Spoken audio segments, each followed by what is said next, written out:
Great skills again by him. Oh, marvellous goal by Luther. Welcome to the Rangers Journey.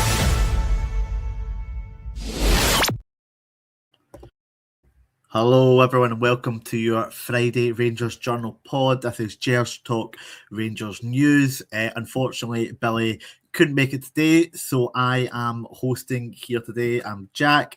I'm delighted to be joined by Billy. Jack, Billy, how are things at your part of the world this morning? Good. Still having that weird sensation of kind of looking forward to the weekend. You know, it's like it's Friday. You're starting to get excited because Rangers are playing at the weekend, and that's quite a nice feeling. You kind of counterpoint that with the dread. I think we were all coming up to the weekend with knotted stomachs at the end of the Russell Martin era. So this feeling is sort of bouncing into the weekend with a bit of hope, and you know, you're excited, and it's like a proper title tussle with more than two teams in it. It's like going back to the 80s or something. So yeah, looking forward to the weekend. Yeah, it's kind of been like being a bit in a relationship with someone who's bipolar, a bit up and down. I mean, last week obviously we had the game against Motherwell, Hibs before that, where we came on and we were pretty downbeat. Question the team's mentality, but they kind of showed they've got the bottle. That's a Hearts team that Celtic haven't beaten 3 goals, and we'd lost twice in our first 2 games against them. So it showed a bit of bottle, and it gives me a good bit of hope going into this next sort of month or so of fixtures, where we've got a lot of big games, particularly after seeing Celtic's defence and goalkeeper last night. Certainly added to the hope. But I'm just going to take the time before we start to shout out our sponsors, the Bluebells Bar in Puerto del Carmen. So like I said, today's sponsors are the good guys over at the Bluebells Bar in Puerto del Carmen in glorious Lanzarote. So whenever you're over in the sunny Spanish Canary Islands, if you go there, you will find a warm welcome at the only Rangers bar in Puerto del Carmen. It's family friendly. You can eat, drink, chill, or party. And yes, they even show every Rangers game there live, as well as some of their podcasts. There's nothing better than watching the Bears in the scorching heat. So when you're in Lanzarote, do pop in and say hi, and I will just point you guys to the little banner down below. We've got a lot of good merchandise on the Etsy site. So if you're looking for any sort of gifts or to spruce up your wardrobe ahead of this title run-in and it's some big games, then head there. So now that we've done that, we can kind of look ahead at the recent Rangers news. And Billy, I just want to first of all look back on that Hearts game. I know it's been 5-6 days now, but it did show bottle. It's not even just getting the win. It's the fact we went behind twice and still came back. I think kind of shows the team's got the potential and have the credentials to go on and win this title. Now we're still behind Hearts, but I think we had to win that. I think it's an honour win that would have just enhanced those sort of the misery of the last few years, the team's mentality. What were your thoughts on the game? Everything you said, Jack, it's I like a lot of Rangers fans this week, when I've had a spare 15 minutes, it's like, I'm going to go put the highlights of that on again. And you just kind of sit and watch it and go, yeah, this is starting to feel like a Rangers team. I think it's the one thing we've been missing so far in this run-in to the end of the title race. Like it or not, Celtic have been eking out last-minute winners. Whether that's sustainable is a question, because they are used to playing for 45 or 60 minutes and coasting, and instead, game after game, they are having to grind it to the 99th minute or whenever they score. So I think that'll take it out of them, but that's giving them reason to believe when they're playing badly, they can still get a winner. Hearts, they've had a couple of games. One, they were ahead against 10 men and held on. One, they were down against it, or level against 10 men, and they went on and won it. They beat Hibs when they were playing rotten. So Hearts had reasons to believe that they've got the cojones to tough out a title run. And it's the one thing I felt we'd been missing. I know we had the 3-1 game at Parkhead, but that first half could have run away from us a wee bit if we hadn't been a wee bit fortunate. And also that was under Wilfred Nancy, and sadly those days are over. This result with Hearts, it was the one that made me go, that's a champion winning performance. That's a team that when they went a goal down, I think a lot of us probably had a question and probably thought, are these players going to go under now? Hearts are at it. Even more so when we equalised and Hearts went 2-1 ahead. Both of the goals, for all that the second was a cracking header, both of the goals very preventable. Going 2-1 down, I think there was definitely a sense that, a young team finding its way might just think, this isn't our year, let the crowd get on top of them. And I think the fans were fantastic. They stayed with the team. And the momentum, it wasn't just that we beat Hearts. It felt like this was the big team steamrolling the wee team by the end of it. Now, I think Derek McInnes was very clever in his post-match. He's become quite a smart manager through his 810 games or whatever. He actually bigged up the Ibrox crowd, and he was like, when the crowd get involved like that, it really helps the team. That's very smart, because what he's trying to message to his players is, that won't be the case at Tynecastle. You won't face that again this season. So he's almost giving them an excuse. It's like, what can you do when the crowd are up like that? So that's smart. And it is a valid point up to a stage. But also, to me, it shows Derek McInnes was a wee bit concerned after that game about the psychological impact of what could have been a 5-2 and what was a steamroller. And by the end of that, so yeah, it was the spark. It was the thing that made me think this could be a title winning side, in the way that, Hearts have got their thing to hold on to, Celtic have got their thing to hold on to. Now I think what we've got is momentum, and we've got players who've come in and look like an upgrade. Chukwani looks like an upgrade on, I hate to say it, but Connor Barron. And Skov Olsen is quietly beginning to do his thing. So the Hearts game was everything you could have hoped for. In some ways, it was the best type of game, because not only did we win showing character and coming back twice.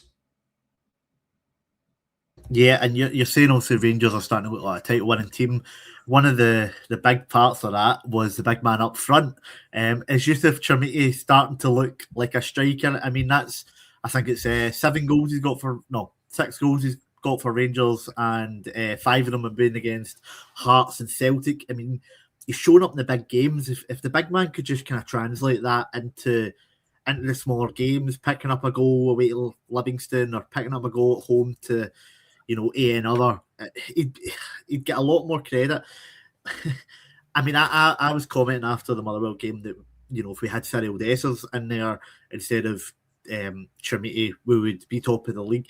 Both guys frustrating in different ways. What was your take on the big man? Are you starting to warm to him, or are you still lamenting that we never took the money in January?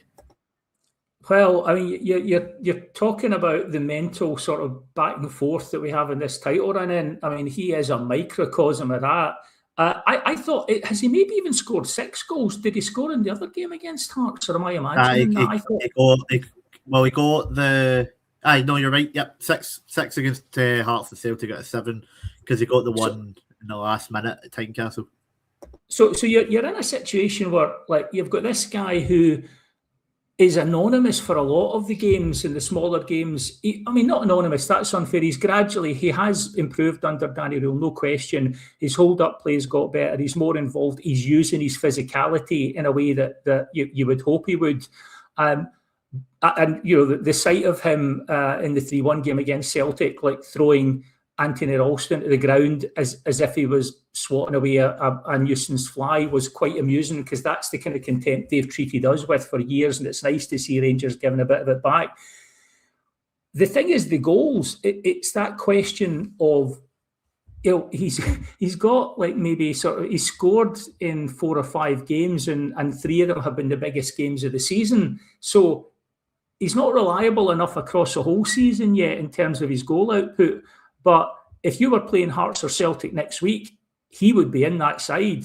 The question is, would you want him in for the 10 games in between? What I find really interesting about Chermiti, because I'll be honest, like, there were times early in the season I thought, this guy is never a striker. He doesn't have a striker's instinct. You're seeing him at the back post where you put your foot through it because there's 3 defenders on top of you, and he's trying to take it in his chest and control it, and you're thinking, strikers don't do that. he has improved. And what I'm wondering is if that bid was true that came in, the 13 million from Besiktas or whatever it was, are they doing what Kevin Thelwell did? Are they doing what a lot of teams do now and looking at the underlying data? Does he get into high XG positions? What he does with them is another question, but does he get into those positions? And the thing that got me wondering if we might get more bids for him in the summer is he's one of those players that is starting to look better and better playing with better players. Like that Skov Olsen cross, that was a crack. That's world-class cross. If you've got someone who's switched on enough and has the physical capability to get in the end of it, and Chermiti did. I mean, I don't know about you, Jack. That goal was one of those right out your seat moments. The height he got on it was incredible. It was one of those, did you see that minutes? Because you're going like, where did that come from? And that, if I'm a higher level club, not higher level, obviously prestige, but you're playing in a top 5 league and you're playing in Champions League. I'm looking at him and going, he's trainable. He's a guy who Rangers put in 2 or 3 crosses like that in a game. Like another club in another league might be putting in 10 like that in a game because they've got 3 or 4 Skov Olsens. And I'm looking at him thinking, I'm very conflicted. I'm looking at him and thinking he could be a guy that helps us win the title, but he's also a guy that if we got another bid of, like, say, 15 million for in the summer, you might be tempted to let go. He has the feel of someone who could go on to do great things, or this could be him at his peak and his move after the 15 million could be for 5 million. So at the moment, I'm just very happy that a guy who looked like an absolute busted flush, who there were points in the first half of the season we were all talking about putting him out on loan, to let him get the experience to become a top player. What you can say is the development has been fairly stellar in terms of his top performances. And the last thing I'll say on Chermiti, because like you could do a thesis in this guy, but the last thing I'll say about Chermiti is I don't think I've ever seen a guy who looks like when they score a goal, they've run into a telephone box, ripped off their suit, and there's a Superman outfit underneath, because he goes from being okay and playing within himself to suddenly looking like he can do anything and everything, and he believes he can. And you see it, and he's kicking the corner flag and he feels like he's dominating games. So confidence-wise, Danny Rose seems like a smart guy, and I suspect he's working on his game, but he's also working to keep his confidence up. Let's say with Chermiti, by the end of the season, he could be a title winner and you'd be happy to take the money. But given where we were at the start of the season, I wouldn't say we've won a watch. We paid £8 million for him, but he's starting to look less like an epic disaster that we talk about. Like Chermiti becomes a byword for wasting your money. Less and less like that, and more like, you're talking about the Chermiti Hearts game or the Chermiti Old Firm game. And that's when you're starting to make an impact. So I hope he wins us a title, makes us a pile of money, and goes off with our best wishes, to be honest. But that's for down the road. Yeah, I don't think I've ever seen a confidence player quite like it. Like, it's just, as soon as he gets one, he looks like he's going to bag 3 or 4. You also touched on, having better players sort of around him. You were talking to me obviously before we came on air about today's presser, which we'll touch on in more detail later. But Danny Rowe was talking about Ryan Nadiri, who of course has played in a 2 with Chermiti, obviously against Queen's Park, and now against Hearts, which seemed to work well. First, I'll double sort of point this question. What are your thoughts on Rowe's comments on Nadiri? And just firstly, Chermiti, do you think he works better in a 2? Do you think he's one of these strikers that's maybe, the foil at the Hateley to McCoist, or a Miller to a Boyd sort of thing? It's certainly something Danny Rule seems quite keen on having as an option, and I find it very refreshing to have a coach who is not wed to one style, who's happy to maybe go a 4-3-3 or a 4-4-2, depending on what he thinks is most likely to beat the opposition. And I've got to be honest, like philosophy managers like Russell Martin melt my brain. They wear it as a virtue, and it's actually a way of saying, like, I'm I'm not saying that you're crap at your job, but you only know one way to do it. Walter Smith was pragmatic. One of the reasons why Watty is great is because he was a manager who had success with some of the best players on earth at his disposal, and then had arguably even better success with much more limited players at his disposal, because he looked at the tools available, he looked at what needed done, and he adapted. Managers who come in and go, I've got a philosophy, and they think it's cool, great. And what happens when that gets worked out, or it goes out of fashion, or you come up against a style it doesn't suit? Danny Rule talked a lot in the presser today about Ryan. I don't know, Nadiri, I'll call him Ryan. He talked about Ryan a lot today, except when I say Ryan, I'm now going to be talking Ryan Kent or Ryan Jack. Nadiri. He talked a lot about him in the presser today, and he was saying one of the things that he's good at is actually he's very present in the game, which I took in his English to mean he's very switched on. He's very on top of the defenders. He leads the press, he hassles and he harries. And what he said is that makes more space for the other striker. It was almost kind of implicit in what he was saying, is that one of the strengths Ryan Nadiri brings to the team is this ability to free up space for another striker. So I think Danny Rule seems smart enough that he wants guys who can play on their own, who've got the skill set. And, Chermiti, you can argue about his strengths and weaknesses. You can play him up front holding the ball. Nadiri looks like he might be able to do that. How good is it to have two guys you can play on their own? One of them might get injured or be suspended, but also have two guys that actually, when you put them together, become a different weapon altogether. So I think it's smart recruitment. Whether he's going to be the player we hope he is, it's too early to say yet. But what I did think, and we were kind of talking about this before on the pre-pod chat, is Danny Rule's comment that he thinks Nadiri reminds him, and he has said to Nadiri, he reminds him of Thomas Muller at Bayern, in that some of the time he seems to do the right thing. And with a smile, Danny Rule went, but I'm not entirely sure why or how he's doing the right thing, but he's doing it. And I think that, again, suggests that Danny Rule is a very smart manager, and he talks a lot about psychology. What he's done there is given Ryan Nadiri the biggest confidence boost, to a German player being compared to Thomas Muller. Oh boy, that's a confidence boost.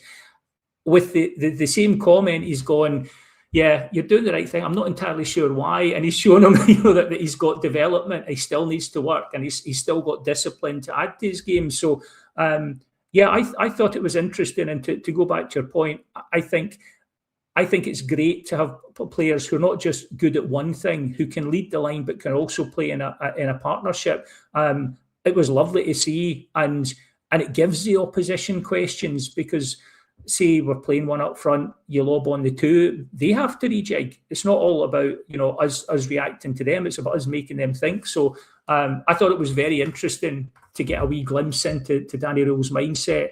And I think he's talking about being present. Like, look at that Hearts goal, where the defender basically slashes it into his own net because he's been harried and harassed by Ryan Nadiri, and it's like, oh, that big guy's at my back, and he just has a brain fart. So I think we could see more of the two up front, dependent on the game. And Danny Rule, that's one thing I love about Danny Rule. He seems pragmatic when he makes the right decisions about what's going to work.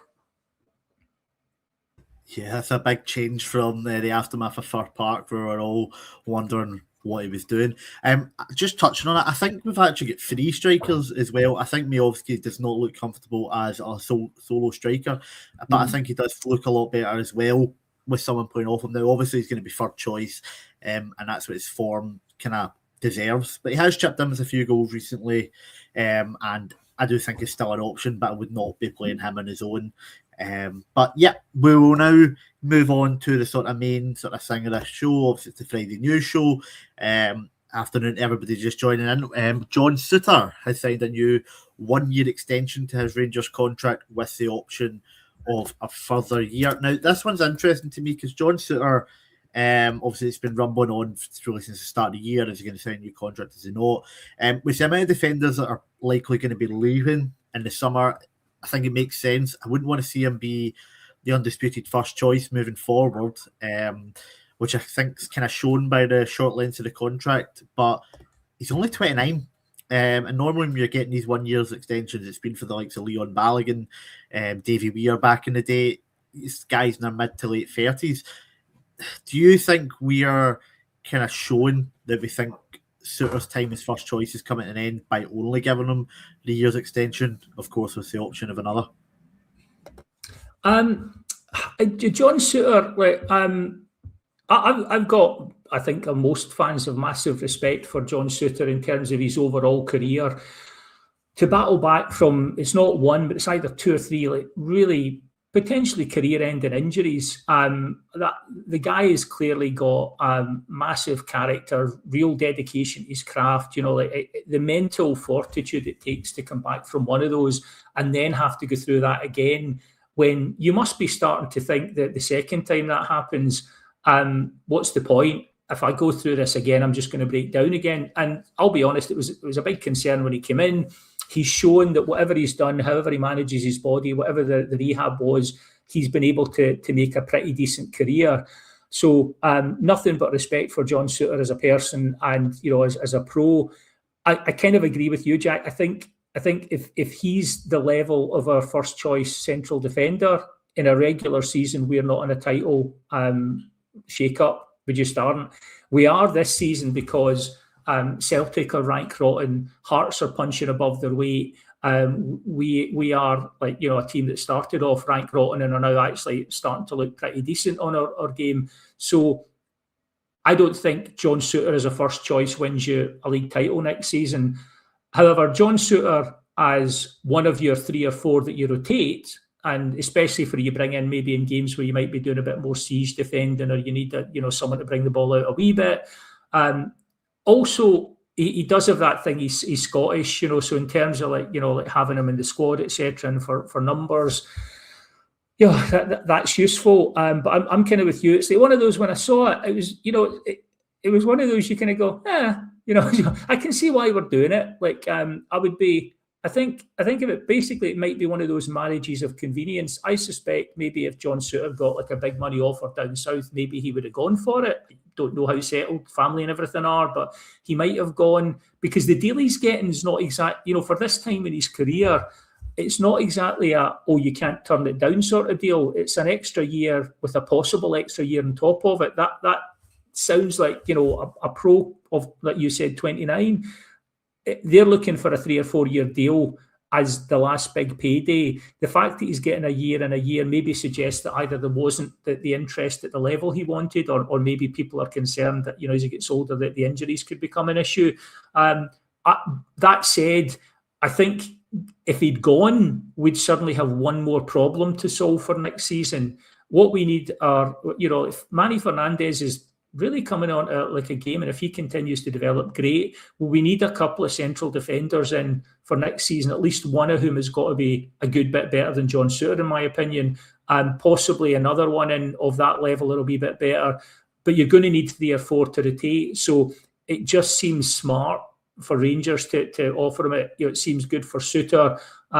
Difficult to get excited about, but not every decision that wins you a title or builds a squad is stardust and like Skov Olsen's and you Brian Laudrup. Sometimes you need a John Suter turning up, occasionally getting caught under the ball and selling a goal, but generally doing a solid 6 out of 10 job. So I think it makes sense.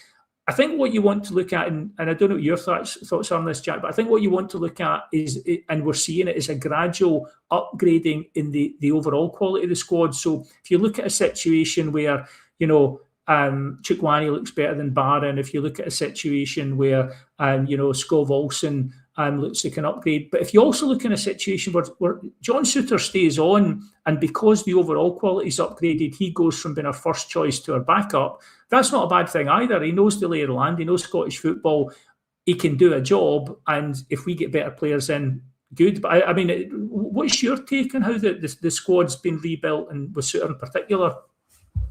Yeah, I agree. I think for many years we were guilty of signing backup players to be backups rather than proving the top tier of the squad and then pushing the guys down the way. I mean, you look like now our backup defensive midfielder's Connor Barron, whereas before it was Joe Rothwell or, guys getting thrown in out of nowhere who just weren't good enough. You'd have Kieran Dowell coming in, Joe Rothwell coming in. Particularly centre back. Look, we're going to be short next year. If you look at the centre backs just now, Cornelius, has he done enough to justify being signed? I'd say no. Giga will go back. Leon King obviously has not made it. He'll get released. So you're really looking at Manny Fernandez and John Suter being your two defenders going into next season. Tav's likely going to leave, and we know Sterling has his injury issues. So I think I'm happy with it as long as he's not going to be the undisputed first choice starter. I think we can do better. I don't mean to hark on about Celtic, but I think we need a sort of marquee defender like they have in Carter Vickers, someone who sort of stands out in the league. I feel like our centre defenders are better than the rest of the league, but I don't think they have that one sort of big colossus like Connor Goldson was for his first couple of years. Obviously declined near the end, but you know what I'm trying to say. We need that sort of big presence, that guy you can rely upon, and John Suter can be that guy, but he's always got a mistake in him. We need a guy who's consistent. We need a Phil Hollander who doesn't have the body of Phil Hollander, a guy who's that level, but doesn't have the injury issues. Now, I know that's going to cost you a pretty penny, but yeah, I'm happy with this one, and I think it kind of suggests that the door's closing for Derek Cornelius. At Rangers, I think he started all reasonably well, but we don't need another defender with injury troubles. But there is another defender linked. Luke Graham of Dundee. Now, we have signed a couple of players from Dundee recently. Obviously, Glenn Kamara for 50 grand worked out incredibly well. Lyle Cameron in the summer, obviously that tribunal didn't really work out. Obviously, on loan to Aberdeen, likely going to leave in the summer. What's your thoughts on this boy? He's young enough, performing well at a pretty standard Dundee team, but he's done enough to stand out. Is this a market you'd be looking at? But again, is that someone that's going to come in and challenge for a starting role, or is that a backup for the sake of a backup? I mean, I'll be honest and say I haven't seen an awful lot of Dundee this season, so I can't really say I've got a definitive opinion on Luke Graham, the player. What I would say is I think we have been guilty of not using the Scottish market, and successful Rangers teams down the years have always had not necessarily a spine, but certainly a good smattering of seasoned pros who don't mind, the blood and the snot and everything that goes with Scottish football. So as the type of signing that we should be going for, definitely we've missed out on too many Penrices and players like that down the years. And good grief, don't go get started in the Lawrence Shankland thing. We have missed what's under our nose in terms of Scottish players. So I mean, my slight issue is we don't seem to go for the absolute gems in Scottish football. We seem to go for ones that we can polish up again. We haven't really got anyone who's come in and made. You think about Lyle Cameron. It seemed like a good signing. I still think looked really pretty decent when he came into the side. But whether Danny Rule decided he had 3 small midfielders and 2 was enough small midfielders, and that's why he went, I don't know. You can look down the history of the club in the last 10 years. In the Gerrard era, we signed like a good few promising Scots players. None of them really broke in and made it, but have gone on to forge decent careers. So, Luke Graham could be one of those where he comes in and he bounces about the squad, and then a couple of years after a few appearances, he moves on. Or he could be someone that comes in and does a Stuart Monroe type thing where he's a solid 6.5, 7 out of 10, and he does a job. I do think the Scots identity is important. I do think we need to be using the Scottish market because, it's just daft not to. I don't think you look at any successful team around the world, apart from Real Madrid's, and even they are still tapping into the local market. So I like the principle of it. Like I say, I'm not going to make I know might be sort of popular online now to have a position and everything, but I'm not going to have a position in Luke Graham, the player, because I just don't know enough about him. But the principle of scouring the Scottish market, finding players, and what I will say is I would be really interested to see someone like a Luke Graham, players in that sort of area, how they develop under a Danny Rule, because he seems like a guy who improves players. That would be quite interesting to see. Agreed. And I think the other transfer link that's been in the news this week is one you'll be a bit less positive about. Blackburn Rovers captain and former Rangers player Todd Cantwell, the sort of press down in Blackburn have linked him to a couple of championship clubs as well as Rangers. Now, Blackburn are not doing well this year and look like they're going to go to League One, and it's pretty common knowledge if that happens, Cantwell won't be sticking about. Said Danny Rowe's a fan from his time at Sheffield Wednesday, but I mean, personally, I don't see it. I feel like Cantwell is a good technical player, he's a good passer of the ball, but Danny Rowe seems to like big, strong, quick, athletic guys, and I don't think that's really the profile of Todd Cantwell, and I don't see Cantwell being good enough. He wasn't good enough last time he was here, and I don't think he's improved enough now to be that guy you sort of make the exception for and build your team around. I think it's a non-starter. Billy, what's your thoughts? Well, Luke Graham, I went off on a slight ramble on. Todd Cantwell, I could sum up in one word: no. They're just everything. I don't want to get into the sort of the old guy sort of like, bemoaning Scottish football. And it before anyone says, it's not hair jealousy. The guy's got magnificent hair. He wants to wear a head. If I had hair like that, I'd wear a hairband in it and have no shame about it. So, maybe there is some slightly sort of like suppressed jealousy there. But for me, the issue with Todd Cantwell is he just wasn't good enough at Rangers, and he was just a lot of drama and not an awful lot of performance in the pitch. You can take one or the other.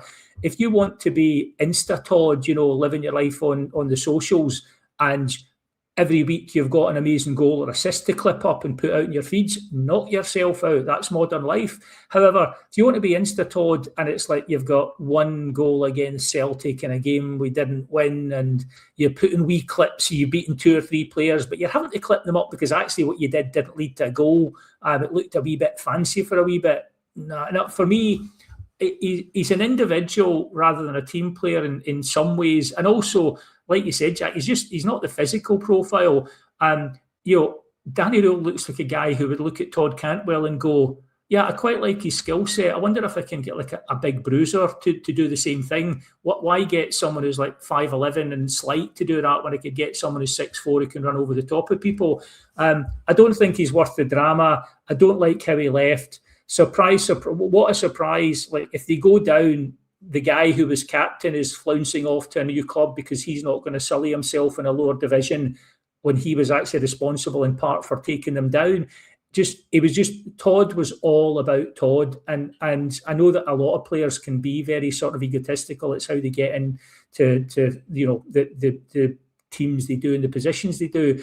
But let's say it was a lot of drama and not an awful lot of product. And, the fact that he's got everything to be like a cult hero, but he just didn't deliver. So, no, Todd, your hair might be missed, but sadly as a player you weren't. And for me, it's a hard no on that one. Yeah, I mean, I liked Cantwell. I thought he was a decent player, but I think he'd never kind of lived up to the sort of promise, particularly when you look back at the player that was at Norwich when he first burst onto the scene. I think he's one of these ones where he's very up and down, and even when he's down, he's still doing too much talking and not enough walking the walk. But yeah, we'll move on from transfers. Of course, it's February, so it's a bit early to get started on the summer window. I'll just kind of plug the shop. If we're talking about window shopping, we have some clothing and some merchandise available in the Etsy shop, which is on the banner down below. If you want to check that out, good time to plug that.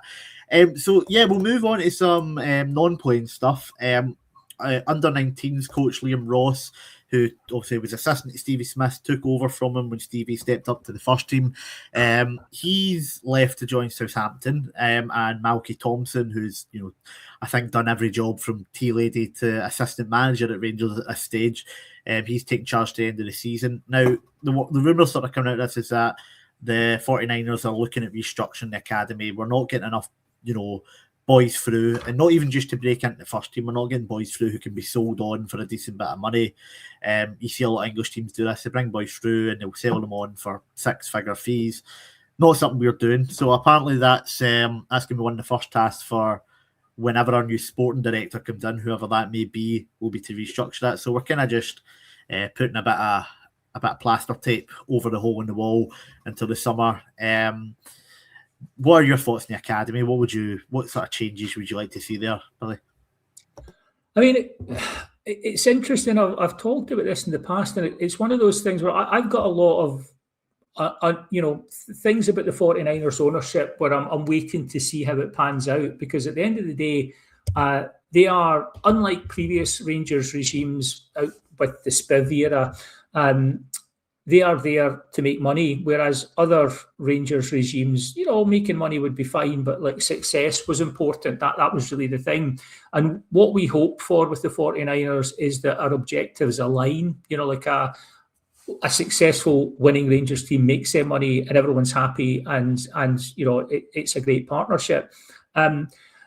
With something like the youth academy, I've said this before, it simply, doesn't really do what it's designed to do. It doesn't produce consistent, regular first-team players.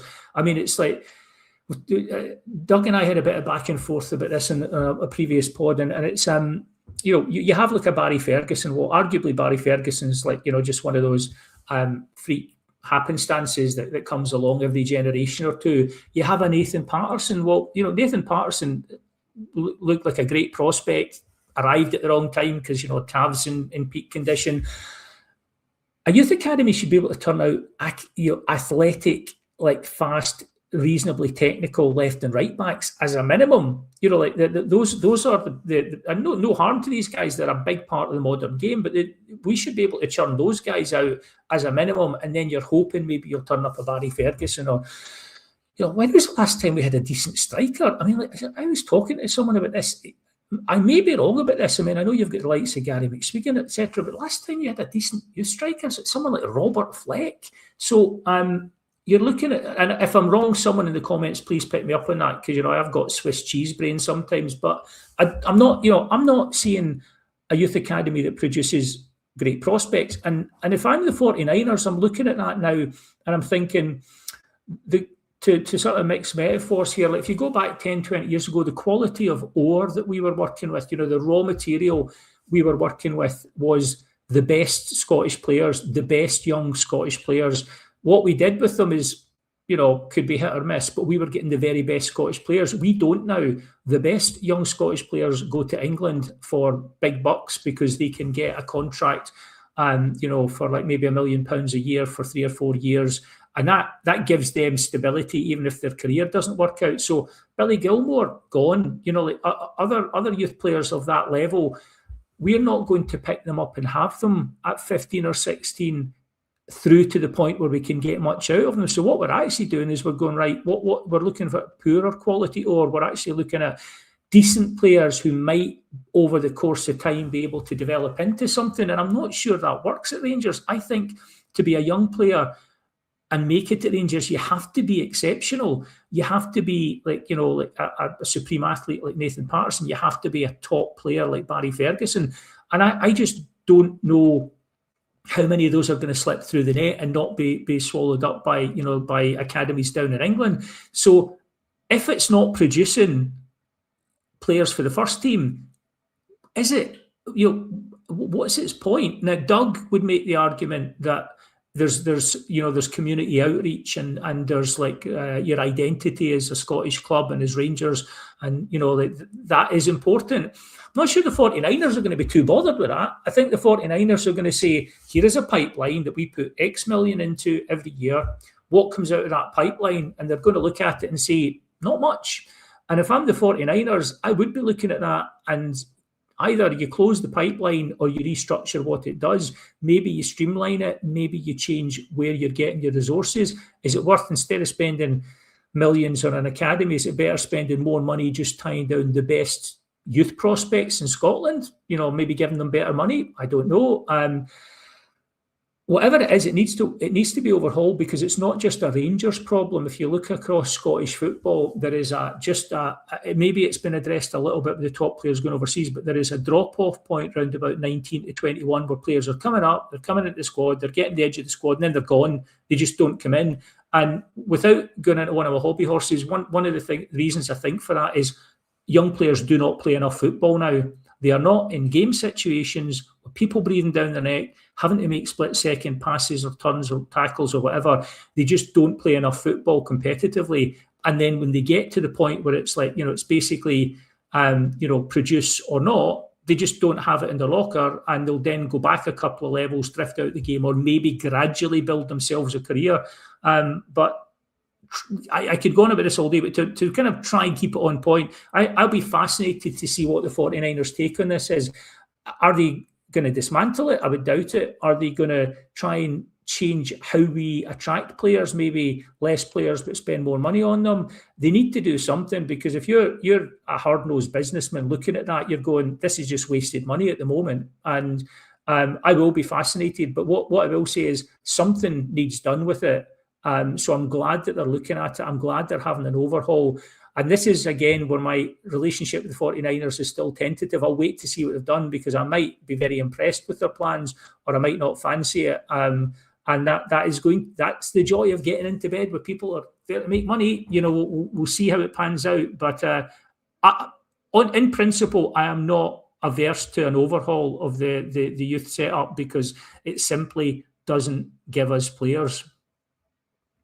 Yeah, and of course we get put way back with the Spiv ownership. Everything was kind of rebuilt from the start, so hopefully we're starting to see sort of the benefits from that. You've got young Kyle Glasgow, Finlay Curtis, guys like that coming through, but yeah, we need to be doing more. And even guys that don't make it us, we need to be flipping them for 100 grand, 200 grand to other sides in the league. But yeah, just on what we're talking about the other teams, we'll just give a wee shout out to the women's team. They play their final pre-split game on Sunday against Montrose, and the Rangers Journal will be there. I believe Craig is attending for us, so good luck to Craig, and keep an eye out on the socials for all his content from there. In terms of staff leaving, there's another one. Stevie Walker, obviously our physio. It came out in the papers the other day that he's leaving to join Hearts, but Rangers won't do that until the end of the season. Now, a lot of players have credited Stevie Walker with helping overcome injuries, Jordan Roster especially. But, I mean, this guy's been our physio since 2011, and I feel like our injury troubles haven't been great since then. I feel like every time someone's out for the dreaded 4 to 6 weeks, it's actually 4 to 6 months. So maybe a wee revamp of the medical staff as well. Is that something you'd welcome, Billy? Yeah, I mean, at the end of the day, you have to let Danny Rule have his say on this, and I'm sorry, I just shouldn't laugh because it's an unfortunate circumstance, and a potentially very good player who was hobbled by just not having a robust enough body. But I'm not sure if you were a physio and you were drawing up your CV, you'd put Jordan Rossiter as one of your case studies. You're like, I was Jordan Rossiter's physio. I was like, but what I find interesting is that actually this season, our injuries in quite a stop-start season haven't been as disastrous as they normally are. And Danny Rule seems to be doing that Philip Clement thing of really managing minutes, but the difference is he's got a winning side. So, fans being fans, we're screaming for someone who doesn't overplay players, and then someone comes in and manages minutes, and we're screaming at them for kind of like not playing players. So I like the truth lies somewhere in the middle. But Danny Rule seems to be managing players. The injuries seem much less. And I again, reading between lines and joining dots, is this a case of Danny Rule wants a different system? He's gradually imposing it himself, and he's going to bring in his own guy or guys or girls in the summer to kind of basically be his fitness team. Whatever he's implemented now seems to be working, because we're not having, touch wood, we're not having the sort of like long-term horror injuries that would have stacked one on top of the other. And I wonder if there's a wee bit of like cause and effect there, because previous seasons, I think once you start to get a few long-term injuries, there's an inevitable sort of corollary of that, is that you're then putting stress on the rest of the squad to play more minutes. And the more stress you put on those players, the more injuries you get. And so it goes. So Danny Rose seems to be doing a better job. And he's, this guy's come from Bayern Munich. He's looking around, he wants a set piece coach. We get a set piece coach. What do you know? Suddenly we're a lot better at set pieces. Who knew? So I'm not saying, this guy's going to Hearts, so you can say it's a decent move for him. He's going to the team that's been top of the league. He's going to the team in the up, Tony Bloom, all that sort of stuff. Equally, he's leaving Rangers, and in general, like, you don't leave Rangers for Hearts unless you've kind of maybe been suggested that would be a good idea. So I don't know that that's the case. Wish him well. He must have been doing a decent job if he's been there for like 15 years, but a lot of those 15 years we could have done better with injuries. Danny Rule has maybe got his own plan for who he wants to bring in. It just seems to make sense. It's all these little quiet things that you're thinking, this seems like a manager planning for next season. Yeah, a lot of changes happening around the club, and very excited to see Rangers finally become a sort of 21st century club, even if it's taken a quarter of the next century to kind of really see it all happening. But obviously you mentioned injuries, and we'll look ahead to Livingston on Sunday, heading to the plastic pitch. And Danny Role was talking to his presser about injury issues. Now, he wouldn't give names, but he said there are two players who are missing out. One will miss Sunday and the other will miss 2 to 3 weeks. Now, we don't know who that's going to be. I have a sneaky suspicion the one that's going to be out for 2 to 3 weeks may be Dujon Sterling, while the one that misses Sunday may be Yusuf Chermiti, who hasn't really been trusted on these plastic pitches. That would kind of suggest to me Chermiti will miss Sunday and then be back for the Celtic game, whereas Dujon we may not see until obviously Celtic come back to Ibrox in the Cup. Danny Rowe also confirmed that both Derek Cornelius and Connor Barron would be back in 2 weeks. Both are sort of training their way back into contention. So both of them could be options for that Scottish Cup game with Celtic in a couple of weeks. But he also said there'll be 2 to 3 changes from the team that beat Hearts. Now, obviously, we're assuming it's Chermiti and Sterling. I'd probably guess maybe Jade Magoma coming in for Tor Romans in that picture would be the third. What are your thoughts on his comments, Billy? Who do you think will be out? And if they are making 3 changes, what would those changes be if you were in charge? I mean, he was quite guarded to begin with, wasn't he? Like, he was asked the first time and he was just he talked round it, and then he was asked again. And I don't think, as journalists do, repeatedly just ask the same question 10 different ways. And I don't think he was tripped up or caught out. I think he just decided to give a wee bit more information. I was kind of like the reverse of what you were wondering. Neither of us know, but I was wondering if maybe, Sterling was maybe going to be out for this weekend because he's coming back, and he'd come back from an injury, had a wee bit of a relapse, and the off-field drama. I hope it's not, but I also wondered if Chermiti was the guy who was 2 to 3 weeks, because he'd had that, like the 6 or 7 stitches on the Achilles, which, like it or not, I've got a horrible feeling that's maybe one of the reasons why we don't give out injury information. I feel telling Scottish defenders that someone's got 6 or 7 stitches on their Achilles tendon, not the smartest thing to do. But that was obviously something he's coming back from. He then, after the first goal on against Hearts at the weekend on Sunday, he looked like he was walking wounded before and after scoring the goal. Subsequently, he then looked like Superman. So, is he carrying a knock? Is that something that maybe the combination of things they would not want to put him on that pitch, which Danny Rule did mention? Like a lot of managers, he was like, the pitch is a factor, but we're not making excuses. I think it is a factor, and I think it is in their mind, and it must be for who you want to play. I'm guessing that's who you're talking about. I mean, interesting to see, you know, that you were talking about maybe Magoma for two Romans. I mean, is there a reason why you wouldn't play Romans on that pitch? Because is it just the fact that he was coming back from injury? Yeah, just the fact he's kind of on the way back. I think, and also I really want him to play against Celtic. He's looked really good, so we can have him as fresh as possible. That would be ideal. And I think young Magoma's done well enough this season that he wouldn't be out of place against Livingston. Yeah, no, I think as you explain, it makes perfect sense. You know, you want Romans in for the Celtic games, and he is coming back from that injury. So yeah, Magoma. It's funny. Magoma has looked. He's looked fine. He's done all right. He scored a cracking goal. And he carried that role pretty much, you know, for a 19-year-old, he's carried that role pretty well. Romans you see the step up. Romans looks like sort of like slightly peak era Davy Robertson, you know, like pinging, giving goals and kind of like steaming into the box.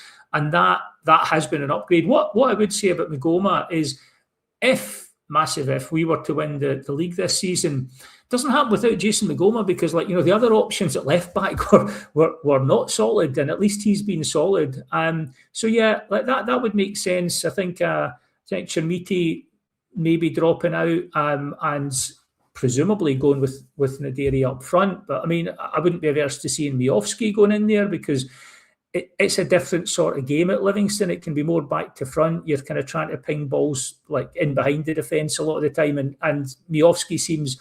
He doesn't get the passes he wants a lot of the time. He makes the runs for those sorts of things. So, yeah, I mean, that I would imagine that's the sort of change you're looking at, like maybe at left back and Chimiti dropping out and either going with one up front, or alternatively maybe bringing in Miovski, trying that out as a two. I don't know if that's a possibility.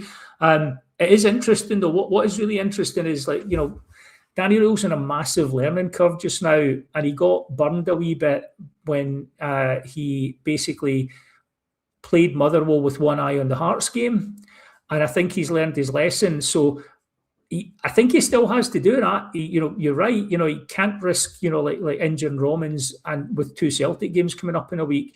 By the same token, he's got to have. You know, he's got to be looking at the Celtic game while making sure we take care of Livingston, because I don't think it will be a cakewalk against Livy. They played well against Celtic up to a point. You know, they stayed in the game. They were unlucky not to get a point. And that pitch, yeah, you have to factor in that pitch. So, yeah, I think your changes you were talking about would seem to make sense. Looking further ahead than that, Connor, Barn and Cornelius, I wouldn't like to be throwing them into the Old Firm games in the next couple of weeks. So I think looking after the squad as it is would definitely be a good idea. Yeah, and then we have spoken about the pitch. I will say it is better than it was last time Livingston won the Premiership. Still in Astro Park, still not great, but I will give them the credit that they did redo it, and it is a lot better than it used to be. Of course, they're on a crazy run. I think it's like 25 games without a win in the league, which somehow Davy Martindale only got sacked after 20. Well, not sacked, a promotion after 23 of them moving upstairs, with Marvin Bartley coming in. Personally, I think this is just taking Davy out the firing line, getting him away from the media questions. We've seen him at Celtic Park. He's still got the walkie-talkie talking to the dugout, despite the fact he's now the director of football. I would be very unsurprised to see him return as manager from the start of next season to try and get them back up. But yeah, I think that's one of the old moving upstairs, but not really moving upstairs. It's not really a thing in modern football. Of course, you mentioned Livingston. Obviously, we can't take them lightly. You've seen what happened when Arsenal took a team adrift at the bottom lightly with Wolves. I mean, if you're not on your game, you could be in trouble. But I don't think Danny Rowe's going to do that. I think he's, like you said, he's learned his lessons from the Motherwell and Hibs games, not to overchange it. But yeah, one other point on Livingston is we'll be maybe witnessing the return of a former Rangers Academy prospect, Barry Mackay, who's just signed for them. And how typical would it be to get a 1-1 draw with Barry Mackay scoring a screamer like he did against Celtic all those years ago against us? I know I think as football fans, we're always generating narratives in our own mind, and there is that former players coming back to haunt us. Especially given, like Celtic player was the one that cost us 2 points against Motherwell. Barry Mackay, no harm to him. That goal, some moments in Rangers history, you've actually sort of etched yourself in just with a moment. And that goal is one that probably like yourself and most Rangers fans, I'd love to see how many times I've watched that, because, it was a genuine thing of beauty, a work of art. You see it from behind the goal, you see it from the side, it just gets better and better. I'd be less concerned about that. I do think it's about us now. I think this squad, with the players we've got and the right mentality, goes right all over the top of Livingston.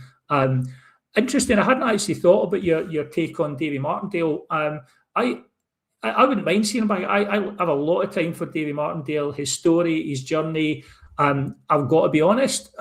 If we were looking for Scottish first team coaches or guys to be in the backroom staff under Danny Rule at Ibrox, I would not say no to Davy Martindale, because he's got life experience, he knows football, and I remember hearing him getting interviewed about his background, shall we say, and he was saying, people used to say it, fell in with a bad crowd, and that's why I got into some of the things I did. And Davy Martindale went no, I was a bad crowd, I can't use that excuse, it was me. So it's that's weirdly, that's the kind of not making excuses, owning your behaviour sort of attitude that I think actually works quite well with football players who look for excuses. So wish him nothing but the best, but I hope they get absolutely pumped at the weekend.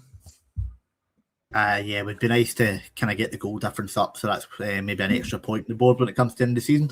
So we're just finishing up, guys. One last thing. Obviously, it came out, Celtic will be having the full Broom loan for that Scottish Cup game in a few weeks. That was confirmed. To be honest, I don't mind it. I think for league games, I like the setup we have now. The European allocation, we get sort of similar at Celtic Park. Not a fan of this whole getting in the stadium at 4:15 in the morning sort of drama that they're doing just now, but is what it is. And I've not been fortunate enough to get an away ticket to Parkhead since 2018, 2017, a 0-0 draw. So yeah, it's not really affecting me, but I think the away allocations just now are good. You've got enough fans in for a good atmosphere, but not enough, whereas if it's not going well, they're going to absolutely overwhelm you. But I'm pretty confident for these games, particularly after last night. I think we're better than Celtic. I think their defence and their goalkeeper are a shambles, and while ours can be, I think theirs are on a more regular basis. So yeah, if it's a one-off game, and also if we draw them in the cup, they'll be entitled to give us the same in the future. So I think you're just kind of covering your back by giving them this just now. But to be honest, if we beat them twice in a week and there's 8,000 there, that'll be brilliant. If they manage to turn us over, it'll be horrible. But I think it's just one of these things. It is what it is. It's going to be a one game. It's not going to return to the old one. And I'm going to put up with it for one game. What about yourself? Yeah, I mean, I'm not one to do Celtic favours. I think for the cup, what I would like to think, I would really hope that we're making this contingent. I don't know the contract law side of things, but I would actually hope we have a written agreement with Celtic, because frankly, you wouldn't trust that lot, if you turned your back. So that you want it in writing that if we give them this, they give us that. The other thing I would really like to see is I would like to see Rangers using it when we have leverage over that lot. And let's be honest, they absolutely loathe us. It's like very interesting to see Ange Postecoglou getting interviewed this week and saying in Scotland, effectively, he didn't say it's all about the Rangers, but he did, where he said, when he won the league, he got messages, but he got way more messages when Rangers lost the Europa League Cup final. It's like, well, that tells you everything about the Celtic psyche. They loathe us, and I would like this. If we're giving them 7,500 for a cup game, fair enough. I would like it contingent in certain things. I would like it contingent on us getting a suitable allocation at their midden. I would also like it contingent on them stopping treating our fans like subhumans when they go to Parkhead, having to turn up like 6 hours before. I know it's not 6 hours, but 3 or 4 hours before the game, getting marched in, getting left for hours. as a form of entertainment for their fans, let's be honest, their fans love the fact that we have to go through this grind and then are left afterwards and have to be up, like at the crack of dawn and their hours before. It's not right. We are paying customers in an entertainment industry. We should be treated as such, not like we're subhuman. So I would like to see the Rangers hierarchy making things where we've got the whip hand and we can decide what the tone's going to be, because we'll sell out this game no matter what. So we could have said, we'll give you 1,000, bite me. We've given them 7,500. I hope that's contingent on certain things and not just the numbers, but also how our fans are treated when they go there, because it's not right. We don't like it. We don't do it to them. And it's time they were forced to actually act like we are the paying customers we are. So I'll stop the rant here just now. But yeah, in general, happy enough for a cup game atmosphere, but I really hope we're getting our pound of flesh out of it. Yeah, it's not just sort of Celtic. I think if we say to Celtic, you're only getting 2% of the tickets, I think any sort of, your Hearts and your Hibs will go, if we get Rangers in the cup at home, we'll do the same. But that's a story for another day. We'll touch more on the Celtic games on various pods next week, over the next 2 weeks. But that'll do us here for today. That's just gone an hour. I will just once again thank today's pod sponsor, the good guys over at the Blue Bells Bar in Puerto del Carmen. If you're over in glorious Lanzarote, you'll find a warm welcome at the only Rangers bar in Puerto del Carmen. It's family friendly. You can eat, drink, chill, a party, and yes, they show every Rangers game live, including Livy and both Celtic games. There's nothing better than watching the Bears in the scorching heat. So if you're in Lanzarote over the next few weeks, pop in and say hi, and they might even show the podcast. Just want to say thank you to Billy for joining me today. And remember, every night, or in this case, every afternoon, is journal night.